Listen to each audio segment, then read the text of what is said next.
Some of you out there have been asking me, how do you get into lotus position without your hands?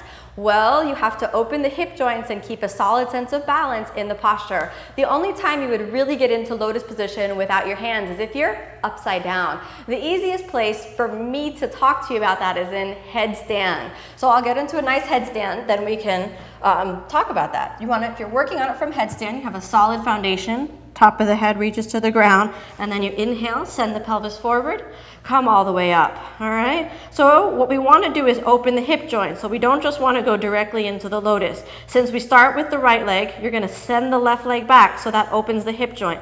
Then you let the right leg go into external rotation, reach the right foot as close to the left hip crease as possible, then lift the right knee to the ceiling.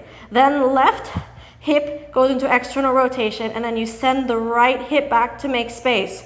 And then you reach the left hip joint into external rotation even more, and then you're in a nice easy Padmasana. Now for those of you whose hips aren't exactly open enough, there's another technique that can be really helpful. You still go into that open hip joint external rotation, almost like a thunderbolt position or lightning bolt position, and then you reach your right foot close to the hip joint, the knee moves, right knee moves up to the ceiling.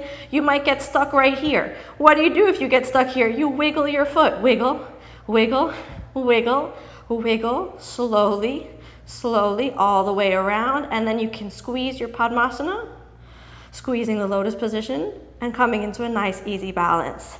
That's the easiest way to get into a full lotus position without your hands. You can also try that eventually on the floor, but you need to have relatively open hips to do that from the floor. I recommend you try it upside down first.